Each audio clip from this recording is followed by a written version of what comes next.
I am Samantha Reynolds, 34, successful but invisible to my status-obsessed family. For 15 years, they have dismissed my career in hospitality as a glorified maid service. This year, our annual family reunion brought us to Mountain Lake Resort, a 5-star destination I secretly purchased last year. When my cousin Julia assigned everyone rooms, guess who got the converted storage closet with a leaking ceiling? Me. Little did they know, I had the presidential suite keycard in my pocket all along. If you have ever dealt with underestimating relatives, stay tuned, and if you are watching from somewhere beautiful, drop a comment about where you are viewing from. Let me know if you have ever had family members who thought too little of you, and do not forget to subscribe for more stories about sweet karma. Growing up in the Reynolds family meant knowing your place in the hierarchy, and ours was firmly at the bottom. My parents, Robert and Diane, were what the family politely called the sensible ones, which was code for not having enough money to match the lavish lifestyles of our relatives. My father worked as a high school teacher, and my mother was a nurse at the local hospital. They were hardworking, honest people who provided a loving home, but in the eyes of our extended family, particularly my Aunt Margaret and Uncle Harold, we were the poor relations they had to tolerate at family gatherings. Aunt Margaret, my father's older sister, had married into money. Uncle Harold owned a moderately successful chain of car dealerships, and they never let anyone forget it. Their sprawling suburban mansion with its manicured lawns and indoor pool was the setting for many family gatherings where my parents would arrive in our aging sedan, bearing homemade dishes while others brought expensive catered platters. Their children, my cousins Julia and Thomas, were raised to continue this tradition of subtle condescension. Julia, 3 years older than me, would gift me her designer hand-me-downs with a saccharine smile, making sure everyone knew about her generosity to her less fortunate cousin. Thomas, though less overtly cruel, participated in the family dynamic by simply excluding me from the activities and conversations that mattered. "Samantha will be fine with the kids' table," was a refrain I heard well into my 20s. Despite the family's expectations that I would follow my parents' modest path, I had ambitions that stretched far beyond their imagination. I worked 3 jobs to put myself through college, earning a business degree that my family dismissed as impractical compared to Thomas's law degree or Julia's marriage to a surgeon. "Business is so general," Samantha, Aunt Margaret would say during holiday dinners. "What exactly do you plan to do with that? At least get an accounting certificate so you can do people's taxes." What my family didn't understand was that I had a plan. After graduation, I started at the very bottom of the hospitality industry, working as a front desk clerk at a budget hotel chain. The hours were long, the pay was minimal, and the work was often thankless, but I absorbed everything I could about hotel operations, guest relations, and business management. It was during this time that I met Eleanor Wright, a veteran hotel executive who became my mentor. Unlike my family, Eleanor saw potential in me from our first meeting when I helped resolve a complex booking issue for an important client of hers. "You have a natural talent for this industry," she told me. "It's not just about providing a room for the night. It's about creating experiences and understanding what people value." Under Eleanor's guidance, I moved up through management positions at increasingly prestigious properties. When she left to start her own boutique hotel development company, she invited me to join her team. It was there that I got my first real investment opportunity when a struggling historic property came on the market. "It's a risk," Eleanor warned me, "but sometimes you have to bet on yourself." I pulled every cent of my savings, secured a small business loan, and with Eleanor's backing as a minor partner, purchased my first hotel. The renovation nearly broke me financially and emotionally, but 18 months later, the Harrington House opened to rave reviews and steady bookings. Within 3 years, it was one of the most sought-after boutique hotels in the region. That first success led to others. I developed a reputation for identifying undervalued properties and transforming them into unique, high-end destinations. Each property maintained its individual character while providing exceptional service that built a loyal customer base. I created Reynolds Hospitality Group, a small but growing collection of distinctive luxury properties. My crowning achievement came last year when I was able to acquire the prestigious Mountain Lake Resort, a sprawling luxury destination nestled in the mountains that had been family-owned for generations before financial troubles forced them to sell. The purchase was covered in hospitality industry publications, but didn't make mainstream news, which suited me fine. Throughout my rise in the hotel business, I maintained a strangely compartmentalized relationship with my family. I never lied about my career, but I never volunteered much information either. They knew I worked in hotels, but seemed to imagine me as some sort of glorified manager rather than the owner of a successful hospitality group. I attended the obligatory family events, deflected questions about my job, and never corrected their assumptions about my financial situation. Perhaps it was pride that kept me from broadcasting my success, or perhaps it was a lingering need to prove myself without their acknowledgement. Either way, as my net worth grew, my family's perception of me remained frozen in time. The annual Reynolds family reunion had been a tradition since before I was born. Originally started as a way for far-flung relatives to maintain connections, it had evolved over the years into a weekend-long display of status and one-upmanship, particularly among the wealthier branches of the family tree. Historically, these gatherings rotated between various family members' homes or vacation properties, with Aunt Margaret and Uncle Harold hosting most frequently, given their spacious house. The less affluent relatives, like my parents, were conspicuously never asked to host, with the excuse that their homes were too far or too small to accommodate everyone comfortably. In recent years, as the family grew larger with marriages and children, we had begun holding the reunions at resorts and hotels. This seemed more practical, but introduced a new dynamic of who stayed in which rooms and who covered what costs. Inevitably, the best accommodations went to Aunt Margaret's immediate family, with the rest of us distributed according to her assessment of our status. Last year's reunion at a beach resort had been particularly humiliating when I was assigned to share a room with my second cousin's teenage daughters while others enjoyed ocean view suites. When I politely requested a private room, willing to pay the difference myself, Aunt Margaret made a show of checking the budget and declaring it impossible, suggesting I should be grateful for the accommodation provided. So when this year's family group message announced that the reunion would be held at the prestigious Mountain Lake Resort, I felt a surge of both anticipation and anxiety. This was my property, my crown jewel, the luxury destination I had poured my heart and resources into perfecting over the past year. Yet no one in my family had any idea. For a brief moment, I considered revealing my connection immediately, imagining the shocked expressions and sudden respect it would command. But something held me back. A lifetime of being underestimated had taught me patience.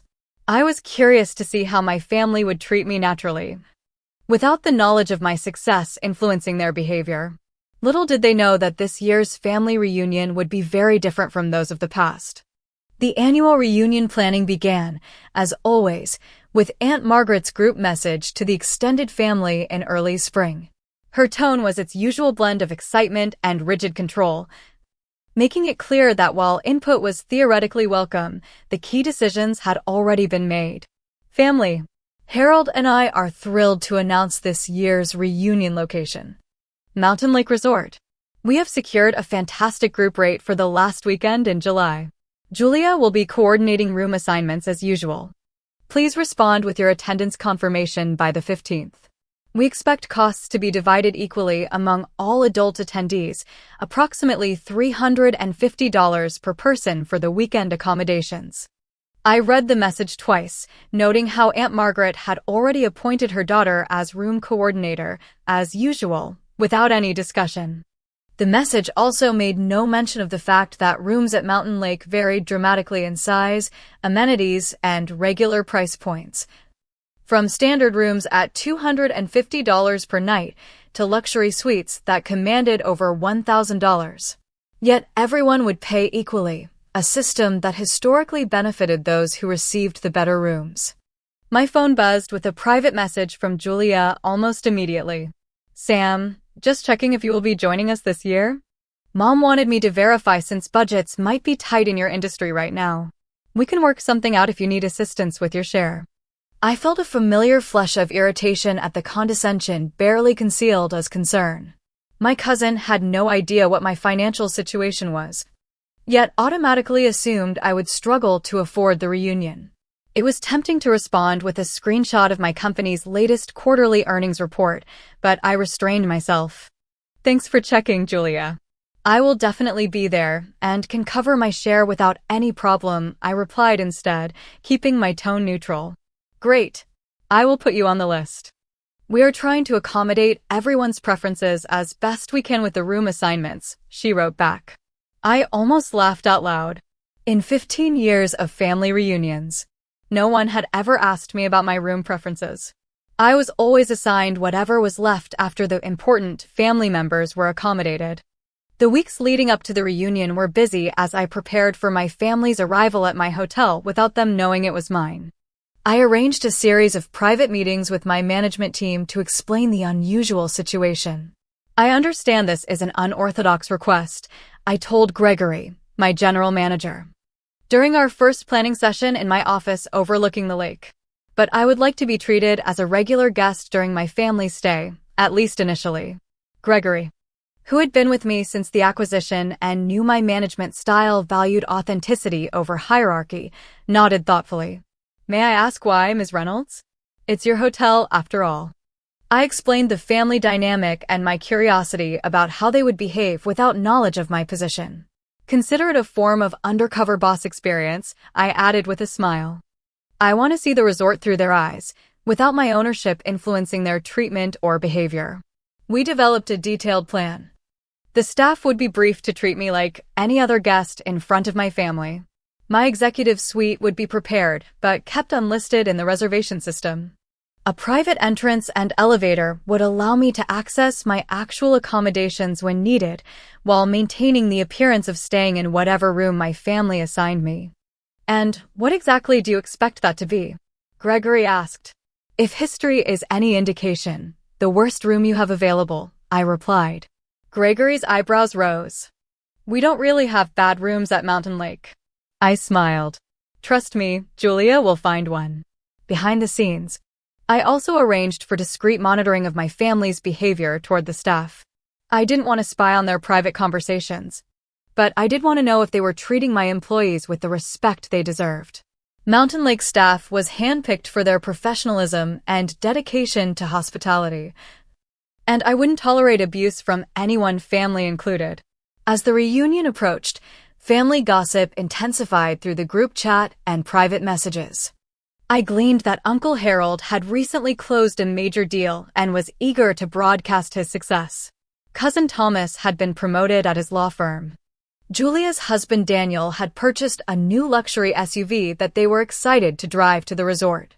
Amid these status updates, there were the usual subtle digs about my career and finances. Does anyone know if Sam is still working at that hotel chain? My uncle asked in the group chat. Before I could respond, Julia chimed in, I think she's a manager or something now.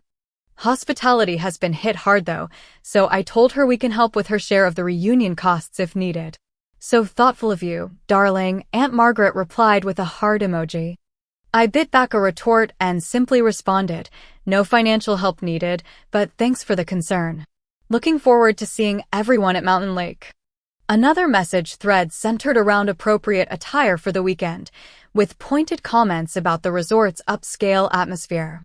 Just a reminder that Mountain Lake has a dress code for dinner in the main restaurant, Aunt Margaret wrote. Business casual minimum, preferably more formal for Saturday night. My cousin Thomas's wife Rebecca added, I'm packing 3 cocktail dresses just to be safe. Sam, let me know if you need to borrow anything. I have plenty of options.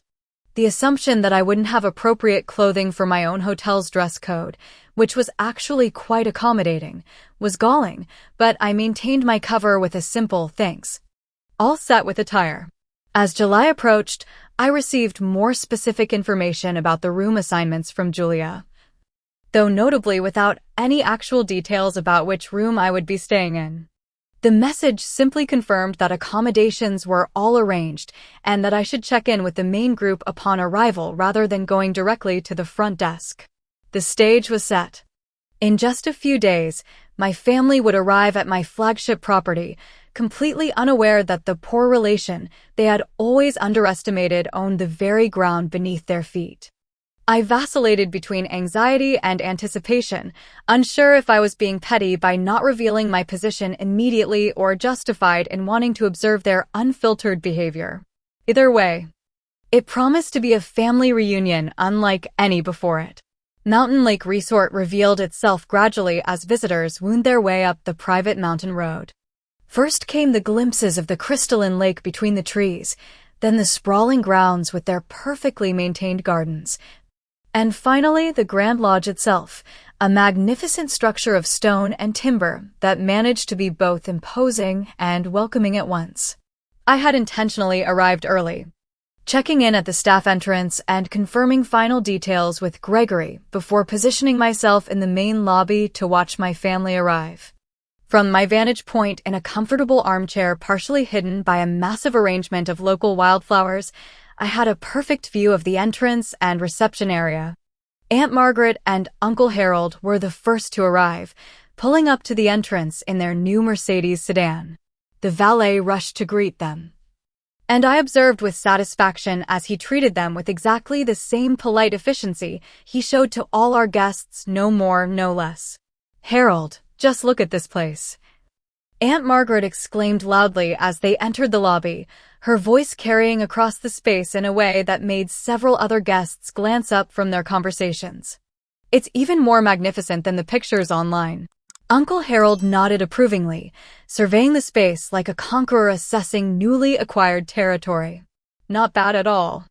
Reminds me of that place we stayed in Aspen last winter, though I think that had more authentic historical character." I suppressed a smile. The historical character he was referring to was actually the result of a painstaking renovation I had overseen, incorporating reclaimed materials from the original 19th century hunting lodge that had first occupied this site. Every beam, stone, and fixture had been carefully selected to honor the location's heritage while providing modern luxury. Within the hour, the remaining family members began to arrive. Cousin Thomas and his wife pulled up in their BMW, followed shortly by Julia and Daniel in their gleaming new Range Rover. My parents arrived in their practical sedan, looking slightly overwhelmed as they entered the grand lobby. Other aunts, uncles, and cousins trickled in, each reacting to the resort's grandeur with varying degrees of awe or studied nonchalance.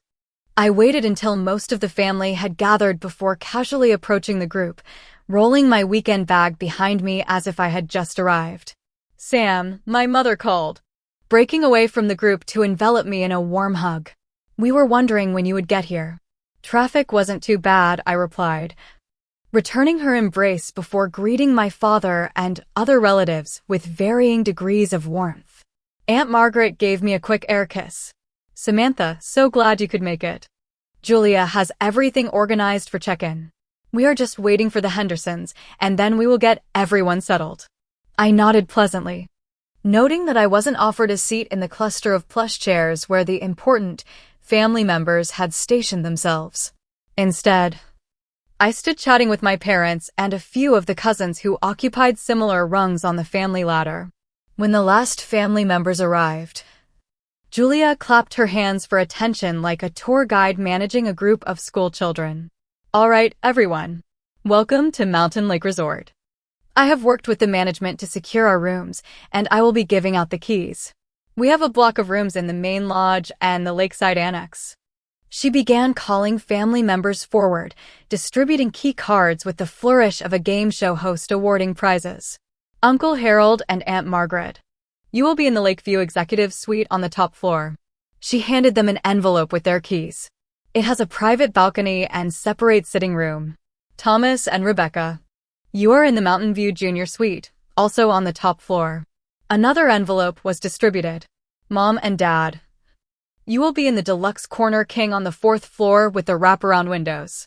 One by one, family members were assigned their rooms, each seemingly less impressive than the last as Julia worked her way down some invisible hierarchy of family importance.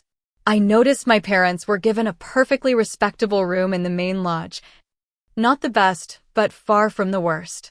Finally, when everyone else had received their key cards, Julia turned to me with a smile that didn't quite reach her eyes. "Sam, we have you in the cedar room in the old wing. It is cozy and has character." She handed me a single key card in a plain envelope, without the glossy resort information packet the others had received. I knew immediately which room she meant.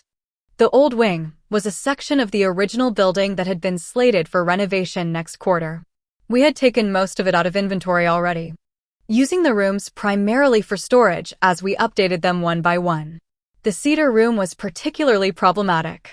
During the last heavy rain, we had discovered a small leak in the ceiling that was on the repair schedule for next month. It was technically habitable, but certainly not up to the standards I required for guest rooms, which was why it had been removed from the booking system entirely. "How did you manage to book that room?" I asked, genuinely curious, since it shouldn't have been available in the reservation system. Julia waved her hand dismissively. "I spoke directly with the reservation manager and explained our large family group needed every available space. He was very accommodating once I mentioned Uncle Harold's name and company. I made a mental note to have a serious conversation with our reservation team about protocols and unauthorized room assignments. But for now, I simply smiled and thanked her for working so hard on the arrangements. As everyone dispersed to find their rooms, I made my way to the old wing, mentally preparing myself for what I would find. The contrast between the main lodge and this section was immediately apparent. The carpet was scheduled for replacement, the lighting fixtures were outdated, and there was a musty scent that our best efforts with air purifiers had not completely eliminated. The cedar room was at the very end of a long hallway, as far from the elevators and main amenities as possible. I inserted my key card, already knowing what awaited me. The door swung open to reveal exactly what I had expected, a small, dark room with a queen bed that sagged slightly in the middle, a bathroom with dated fixtures, and a window that overlooked the service entrance rather than the lake or mountains.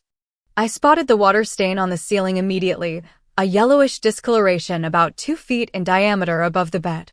The dresser drawer was slightly askew, and the heating/cooling unit under the window made a concerning rattle when I tested it. This room was not just bad by mountain lake standards. It was unacceptable by any standard I would set for a property bearing my company's name. The fact that Julia had gone out of her way to secure this specific room for me, when even standard rooms in the main lodge would have been a significant upgrade, spoke volumes about how she viewed me. I set my weekend bag on the luggage rack and took out my phone. Sending a quick text to Gregory, found my accommodations. Cedar room, old wing. Ceiling leak still evident. Please confirm no one else has been placed in any rooms in this section. His reply came quickly. No other guests in that wing. Only storage and staff access. Maintenance confirmed leak fixed last week, but cosmetic repairs not completed. Ceiling secure but unsightly. Your executive suite prepared and accessible through private elevator with your master key. I smiled to myself, slipping my guest key card into my wallet and retrieving the master access card that would let me into my actual accommodations later. For now, I would maintain the charade and join my family for the welcome dinner Julia had arranged. As I changed clothes, I caught sight of my reflection in the bathroom mirror. The contrast between my actual position as the owner of this multi-million-dollar property and my family's perception of me as someone who should be grateful for a substandard room was almost laughable. But I wasn't laughing yet. First, I wanted to see just how far this disparity in treatment would go. The welcome dinner was scheduled for 7:00 p.m. in one of our private dining rooms overlooking the lake. I arrived precisely on time to find most of my family already seated, the arrangement of places making the hierarchy clear once again. Aunt Margaret and Uncle Harold occupied the heads of the table, with their children and other high-status family members clustered nearest to them. My assigned seat was near the far end, beside my parents and across from a second cousin I barely knew. "There you are, Sam," my mother said warmly as I took my seat. "How's your room?" Before I could answer, Julia interjected from several seats away. It is one of their heritage rooms, Aunt Diane. Very rustic and authentic to the original lodge. That is one way to describe it. I replied with a measured smile. The water stain on the ceiling adds a certain historical ambience. My father frowned. Water stain? Sam, that does not sound right. Should we ask them to move you? No need, I assured him, patting his hand. I will manage for the weekend. Aunt Margaret overheard this exchange and offered her perspective from the head of the table. Samantha, these high-end resorts often have a few rooms that are not quite up to standard. That is why it is so important to book early and specify exactly what you want, as we did. Or have someone who knows how to negotiate handling the arrangements, Uncle Harold added, raising his wine glass in Julia's direction. Our Julia has always had a knack for getting the best for our family. Julia beamed at the praise. The reservation manager was very helpful once I explained who we were. I made sure everyone got suitable accommodations based on their needs and preferences. The implication that my needs and preferences aligned with the worst room in the hotel hung in the air, but I let it pass as the servers arrived with the first course. Throughout dinner, the conversation followed familiar patterns. Uncle Harold dominated, holding forth about his recent business deal while the others listened with varying degrees of attentiveness. I noticed how he spoke to the waitstaff, not rudely, exactly, but with a dismissive air that suggested they were beneath his notice. He referred to our sommelier as wine guy and interrupted the chef's carefully prepared description of the local ingredients in our meal. Yes, very interesting, he said, cutting off the passionate explanation of our farm-to-table program that I had personally developed with local producers. Just make sure my steak is medium rare.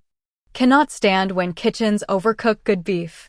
I caught the flash of annoyance in our chef Michael's eyes before his professional mask slipped back into place. Michael had trained at Michelin-starred restaurants in New York and Paris before I had convinced him to bring his talents to Mountain Lake. He was an artist who deserved respect, not interruption. The conversation eventually turned to everyone's professional lives, with the usual roundtable of accomplishments and humble brags. Thomas just made junior partner 6 months ahead of schedule, his wife announced proudly. The firm could not ignore his contribution to the Westfield case. Daniel's practice is expanding again, Julia added. They're adding a new wing to the medical center just for his department. When the focus inevitably shifted to me, Aunt Margaret asked with what seemed like genuine interest. And how is your hotel work going, Samantha? Still with that same chain. I have actually moved on from that position, I said truthfully. I am with a different hospitality group now. Oh? Did you get a promotion? My father asked, always hopeful for good news about my career. Before I could answer, Uncle Harold chuckled. In this economy? The hospitality industry has been struggling since the pandemic. More likely a lateral move to keep employed, right, Sam? Something like that, I said vaguely. Not wanting to lie outright, but not ready to reveal the truth either. Julia reached for her water glass. Well, we are just glad you could afford to join us this year, Sam. I know these luxury resorts can be pricey on a hotel manager's salary. Speaking of which, Uncle Harold interjected, turning to address one of our senior servers who was refilling water glasses. You must see all sorts of wealthy clients here. I was just telling my nephew about the car dealerships I own. Reynolds Automotive Group, perhaps you have heard of us? We supply vehicles to some pretty important people in the region. The server, Sophia, one of our most experienced team members, smiled politely. I cannot say that I have, sir.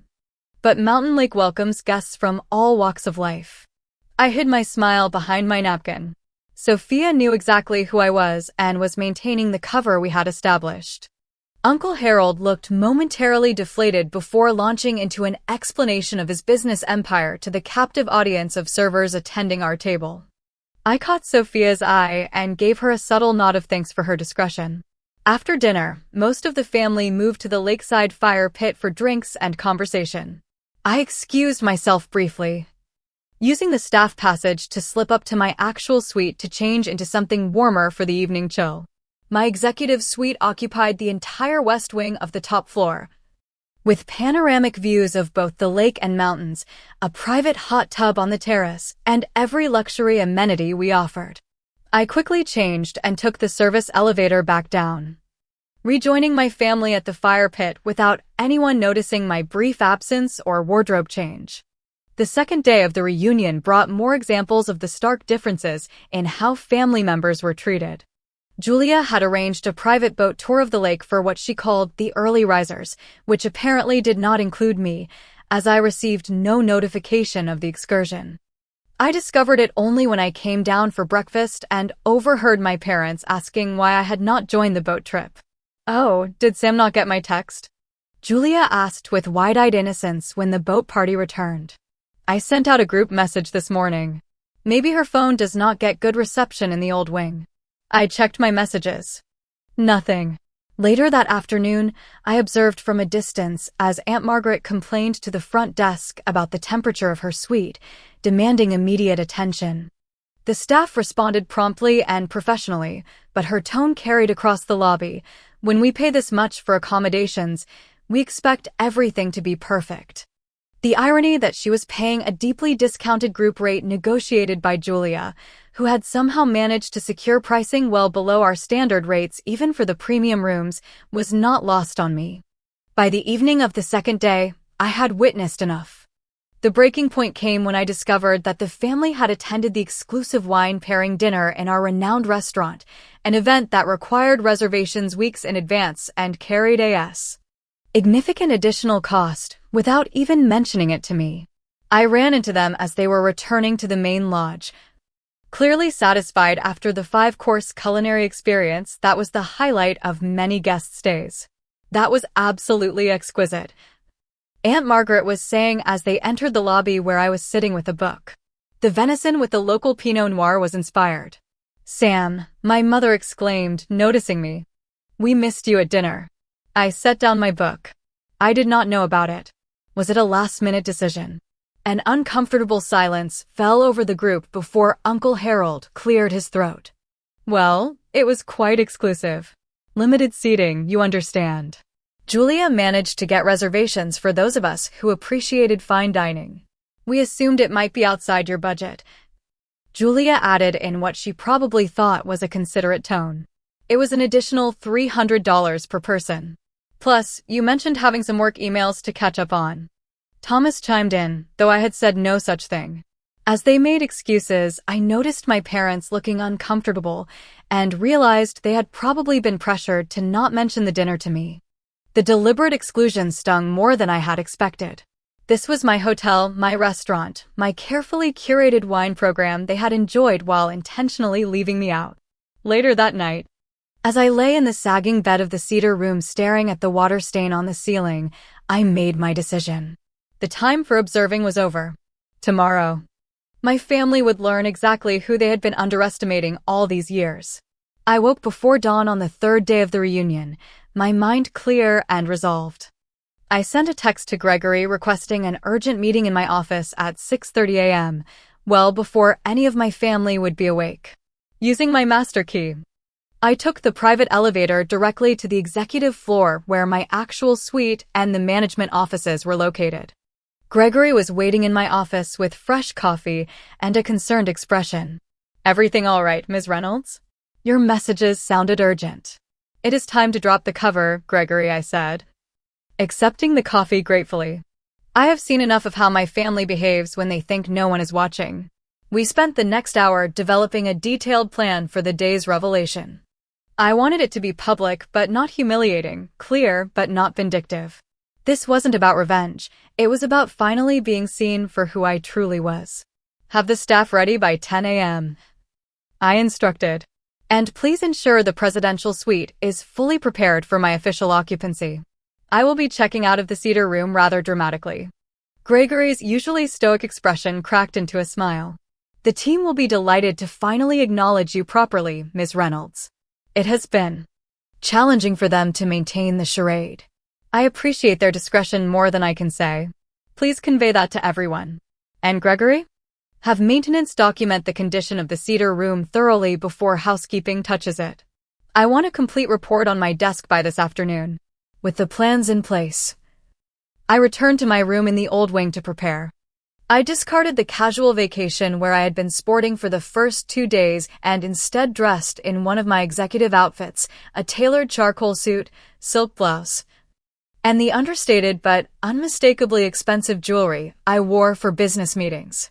I styled my hair more formally than I had been wearing it and applied makeup with precision. The transformation was not just physical but psychological. I had been playing a role these past days, allowing myself to be the Sam my family expected. Now I would show them Samantha Reynolds, CEO and owner of Reynolds Hospitality Group. I arrived at breakfast precisely at 9 a.m., knowing most of the family would already be there. The private dining room fell silent as I entered, several pairs of eyes widening at my unexpected appearance. "Sam," my mother questioned, clearly surprised by my formal attire. "Are you going somewhere?" "Just dressed for a meeting later," I replied casually, taking a seat and accepting coffee from one of the servers who, having been briefed by Gregory, treated me with a new level of deference that did not go unnoticed by my more observant relatives. "Thank you, James," I said, addressing the server by name. "How is Lauren doing with her college applications?" James smiled broadly. "Very well, Ms. Reynolds. She has been accepted to 3 schools already." "Thank you for asking." Aunt Margaret's eyebrows rose slightly at this exchange, but she quickly resumed her conversation about the day's planned activities. Throughout breakfast, I noticed more signals that something had changed. Staff members greeted me by name as they entered. The chef personally came to ask how I had enjoyed the meal. By 9:45 a.m., the confusion among my family members was palpable. Uncle Harold finally addressed the elephant in the room as we were finishing our coffee. "You seem rather familiar with the staff here, Samantha. Have you stayed at this resort before?" I smiled. "You could say I am intimately familiar with Mountain Lake, yes." Before he could inquire further, Gregory appeared at my side. "Excuse me, Ms. Reynolds. Everything is prepared as you requested." "Thank you, Gregory. Please let everyone know I will be there momentarily." As Gregory departed, Julia leaned forward. "Sam, how does the manager know your name? And what is prepared for you?" "If you will all excuse me for a moment," I said, standing. "I believe there is an announcement in the main lobby that might interest you all." Curiosity piqued. Most of my family followed as I led them from the private dining room through the main restaurant and into the grand lobby, which I noticed had been subtly prepared for my revelation. The regular guests were going about their activities, but I could see our staff positioned strategically throughout the space, ready for what was about to happen. As we reached the center of the lobby near the massive stone fireplace, Gregory approached with several other members of the executive team. "Ms. Reynolds," he said formally, his voice carrying in the acoustically designed space. "The management team is assembled as requested for the morning briefing." A hush fell over not just my family, but the entire lobby as guests paused to observe what appeared to be an important hotel function. "Thank you all for coming," I said, addressing my management team while keenly aware of my family's confused expressions behind me. "Before we begin, I should introduce myself properly to some of my guests." I turned to face my stunned relatives.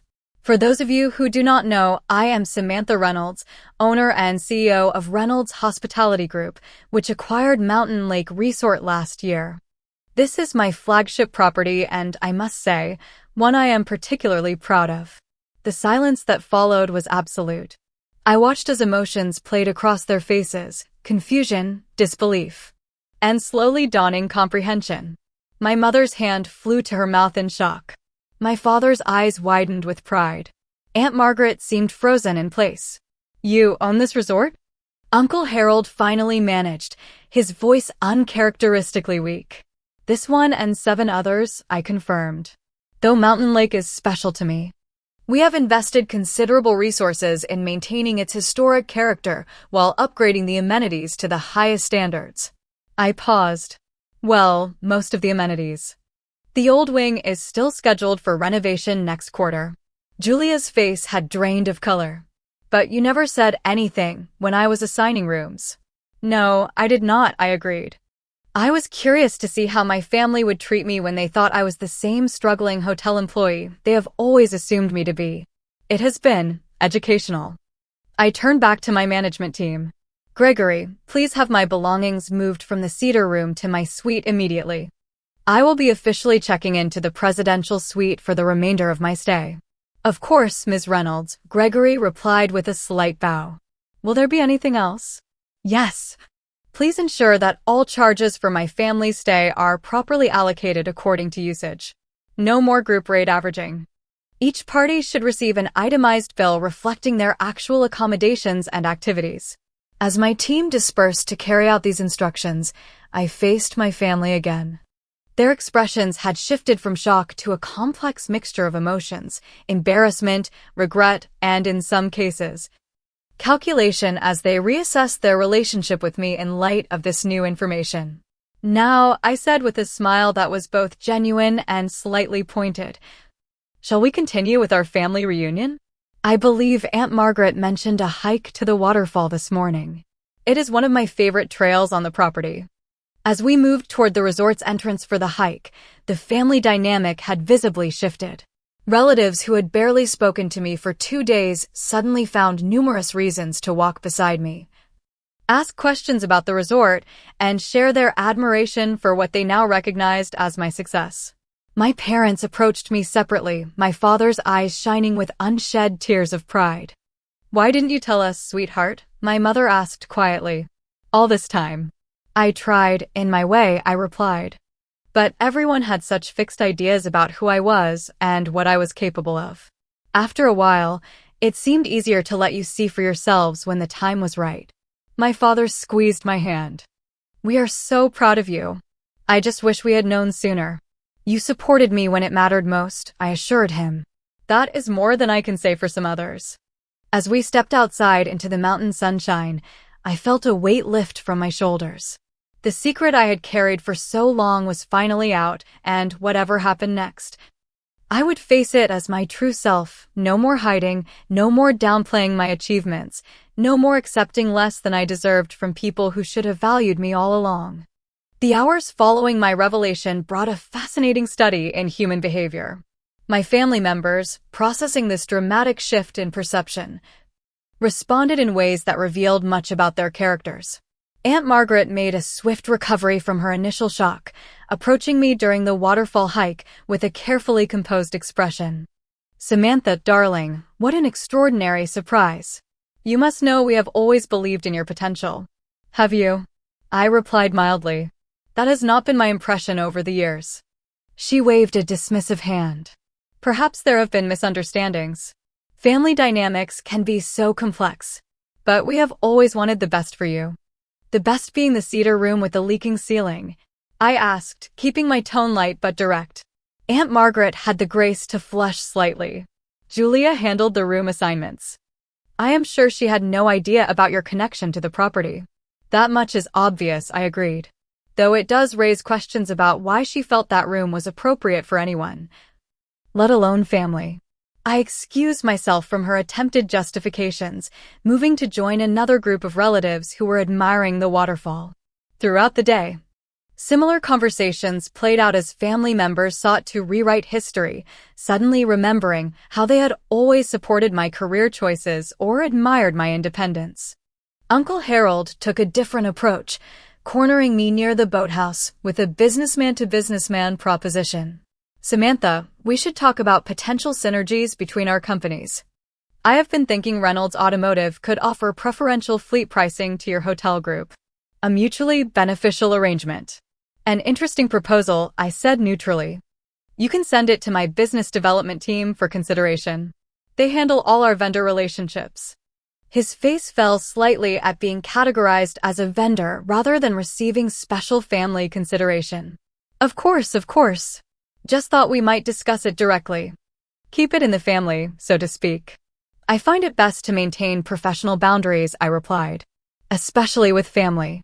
The most difficult conversation came with Julia, who approached me that afternoon as I was checking in with the front desk staff. She had clearly been crying, her usual confidence replaced by uncharacteristic hesitation. Sam, could we talk privately for a moment? She asked.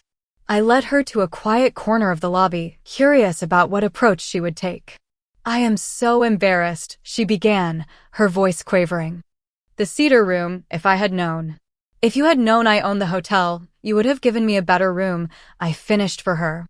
That is precisely the problem, Julia. You should not have assigned anyone to that room. It was not even supposed to be in the reservation system because it does not meet our standards. I just thought. I mean, you never seemed interested in luxury accommodations at past reunions. You always said you were fine with whatever room you got. Being agreeable is not the same as deserving less. I pointed out. What bothers me most is not that you gave me the worst room, but that you deliberately excluded me from family activities like the wine dinner, and lied to me about room availability when I have access to the entire booking system. Julia paled. We didn't think you would want to spend the extra money on the wine dinner. Again. A decision made based on assumptions about me rather than simply asking. That pattern has defined our relationship for years, Julia. She blinked back tears. Can you forgive me? I never meant to hurt you. I considered her question carefully. Forgiveness might be possible, but our relationship will need to change. I am not the same person you have been dismissing all these years, and I will not be treated that way again by you or anyone else in this family. By evening, I had officially moved into the presidential suite, a 2,500 square foot masterpiece of luxury occupying the entire east wing of the top floor. The suite featured a master bedroom with a handcrafted king bed, a spacious living area with a stone fireplace, a dining room that could seat 8, a butler's pantry, a private spa bathroom with a soaking tub overlooking the mountains, and a wraparound terrace with a hot tub and panoramic views. I invited my parents to see it first, watching with satisfaction as they took in the opulence of what was, essentially, my mountain home when I stayed at the property. This is where you usually stay when you're here? My mother asked, running her hand along the custom cherrywood dining table. Yes. I have a private elevator key that brings me directly to this floor. I've been coming up here at night after everyone went to bed, then returning to the Cedar Room before breakfast. My father shook his head in amazement. All this time, watching us from the shadows. You must have been so frustrated. At times. I admitted, but also curious. I wanted to know if anything had changed, if any of you would see me differently without the label of success attached to my name. And instead you got stuck with a leaking ceiling, my mother said ruefully. And excluded from the wine dinner, my father added, his expression darkening. Margaret pressured us not to mention it to you. Said there weren't enough spaces and it would just make you feel bad. I nodded, unsurprised. Well, I'm hosting my own dinner tonight. Here in the suite. Just for you two, if you're available. Their delighted acceptance warmed my heart more than any of the day's revelations or reversals of fortune. Later that evening, I arranged for a complete tour of the property for any interested family members, personally leading them through areas normally off-limits to guests, our state-of-the-art kitchens. The wine cellar containing over 2,000 carefully curated bottles, the organic garden that supplied our restaurants, and the behind-the-scenes operations that kept Mountain Lake running seamlessly. I watched their expressions shift from tourist interest to genuine respect as they began to comprehend the scale and complexity of what I had built. This was no accident of fortune or minor success. This was the result of years of vision, hard work, and business acumen. Throughout the tour, I was approached by staff members with legitimate questions and issues requiring my attention. I handled each one professionally, further cementing the reality of my position. By the time we returned to the main lodge, there was no question in anyone's mind about who was in charge of Mountain Lake Resort. That night, I hosted a private dinner for my parents in my suite, prepared by our executive chef who was delighted to finally cook directly for the boss, without pretense. We laughed, shared memories, and began to heal some of the distance that my secret success had inadvertently created between us. As they were leaving, my father hugged me tightly. Tomorrow's the last day of the reunion. What are you planning? I smiled. Just one final lesson in consequences. The following morning, I instructed the front desk to prepare individualized bills for each family unit, with specific instructions that differed markedly from the split everything equally approach that had been the reunion standard for years. For my parents and a few other relatives who had always treated me with genuine kindness, I applied our friends and family discount of 50% off all accommodations and services. For most of the extended family, who had been neither particularly kind nor cruel, I maintained the group rate they had been promised, though itemized by actual usage rather than equally divided. But for Aunt Margaret, Uncle Harold, Julia, and Thomas, those who had been most dismissive and exclusionary, I prepared special invoices reflecting the full rack rate for their premium accommodations, plus itemized charges for every amenity, service, and activity they had enjoyed, from the wine dinner to the boat tours to the spa services. The difference was substantial. Julia's family bill, for instance, went from the roughly $1,400 they had expected to pay for their 4-night stay to nearly $5,000 when charged appropriately for their Mountain View suite, private pontoon rental, wine dinner participation, and spa treatments. I did not do this out of pure vindictiveness. Rather, I wanted them to understand, in terms they would clearly comprehend, the value of what they had taken for granted and the cost of their assumptions. Money was a language they understood, and sometimes the most effective lessons are taught in one's native tongue. On the final morning of the reunion, the lobby buzzed with activity as families checked out and prepared for their journeys home. I positioned myself near the front desk, observing as each group received their final bills. The reactions told their own stories. My parents were pleasantly surprised by their substantial discount, my father starting to protest until I shook my head slightly, letting him know this was my gift to them. Several cousins and aunts who had always been kind to me expressed similar gratitude for their reduced rates. Then came the moment I had been both dreading and anticipating. Aunt Margaret approached the front desk, envelope in hand, her expression transitioning from confused to outraged as the clerk explained the billing breakdown. There must be some mistake, she insisted loudly. We were quoted a group rate for the entire stay. The group rate was applied to the base accommodation, the clerk explained patiently, following the script we had prepared. However, premium rooms and additional services are billed at standard rates, as outlined in the reservation agreement. This is absurd. Let me speak to a manager immediately. Gregory appeared promptly. Is there a problem, ma'am? Yes, there certainly is. This bill is nearly triple what we were told to expect. I demand to speak to whoever is in charge of billing. That would be me, I said, stepping forward. Is there an issue with your invoice, Aunt Margaret? Her face flushed as she thrust the paper toward me. Sam, you know very well this is not what we agreed to. Julia arranged a package deal for everyone. Julia arranged discounted base accommodations, I corrected gently. But she did not have the authority to waive charges for premium rooms or additional services. Those are billed separately, as is our standard policy. But we are family, she protested. Yes, we are, I agreed. And family should treat each other with respect and consideration, don't you think? For instance, not excluding certain members from group activities or assigning them substandard rooms while taking the best for themselves. Understanding dawned in her eyes. This is about the cedar room, isn't it? And the wine dinner. You're punishing us. I prefer to think of it as a lesson in consequences, I replied calmly. For years, I have accepted being treated as less than by certain family members. That ends today. The bill reflects the actual value of what you received during your stay. Nothing more, nothing less. Similar scenes played out as Uncle Harold, Julia, and Thomas received their invoices. There were threats of disputing the charges, appeals to family loyalty, and even tearful accusations of vindictiveness. I remained firm but calm throughout, explaining that they were simply being charged according to standard hotel policies for the premium experiences they had chosen. You can't be serious about enforcing these charges, Uncle Harold blustered after pulling me aside. It's practically highway robbery. It's the standard rate that any guest would pay for the services you received, I corrected him.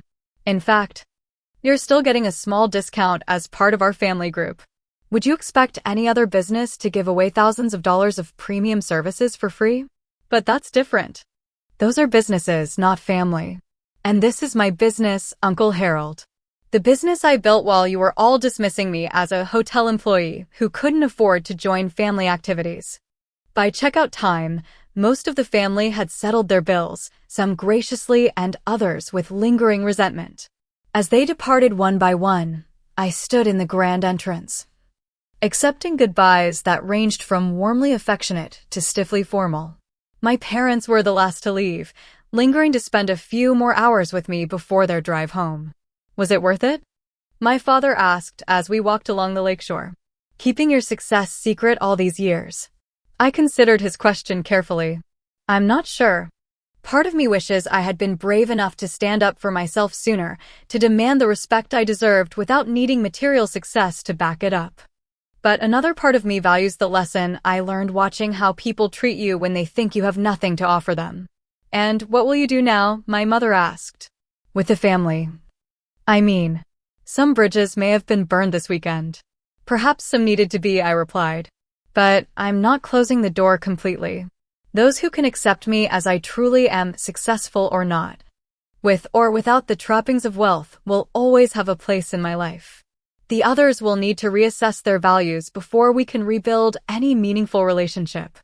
After my parents departed, I took some time alone on the terrace of my suite, watching the sunset paint the mountains in hues of gold and purple. The weekend had been emotionally exhausting, but also strangely liberating. For the first time in my adult life, I had shown my full self to my family, without diminishing my accomplishments or accepting less than I deserved. In the days that followed, I received a variety of messages from family members. Some were sincere apologies, acknowledging years of underestimation and expressing genuine remorse. Others were thinly veiled attempts to maintain access to the perks my position might provide in the future. A few were defensive justifications or accusations of overreaction. I responded to each according to its sincerity, setting clear boundaries while leaving the door open for those willing to establish more equitable relationships moving forward. Aunt Margaret eventually sent a lengthy email that surprised me with its self-awareness. I have not been the aunt you deserved, she wrote. My own insecurities led me to value people based on superficial measures of success rather than character. Seeing what you have accomplished has forced me to confront some uncomfortable truths about myself. I don't expect forgiveness immediately, but I hope you'll give me the chance to know the remarkable woman you've become. It was a start. Not a complete transformation, but an acknowledgement of the problem, which is always the first step toward meaningful change. As for Julia, our relationship would take longer to repair, if it ever could be. The years of subtle undermining and deliberate exclusion had created wounds that wouldn't heal overnight. But her tearful phone call, without excuses or justifications, suggested she at least recognized the harm she had caused. The most valuable outcome of the reunion wasn't the satisfaction of finally being recognized for my success, but the freedom that came from no longer hiding it. I had spent years downplaying my achievements, making myself smaller to accommodate others' perceptions. That chapter of my life was now closed. In its place was a new commitment to authenticity, to being fully myself in all contexts and requiring others to meet me there. Not at some diminished version of myself designed to make them comfortable. Success hadn't changed me fundamentally, but it had given me the confidence to stop accepting less than I deserved, both professionally and personally. As I signed off on the final reconciliation of the reunion accounts, I smiled at the thought of next year's gathering. Would there even be one? And if so, would I attend? The answers weren't clear yet, but one thing was certain. Whoever I welcomed into my life moving forward would know exactly who they were dealing with, the complete, undiminished Samantha Reynolds. And that was a room upgrade worth far more than any presidential suite. Have you ever been in a situation where people underestimated you, only to be shocked when they discovered your true abilities or success? I would love to hear your stories in the comments below. Do not forget to like this video if you enjoyed this tale of sweet justice, subscribe to my channel for more true stories, and share with anyone who has ever had to deal with judgmental family members. Thank you so much for watching, and remember, sometimes the best revenge is simply being your authentic self.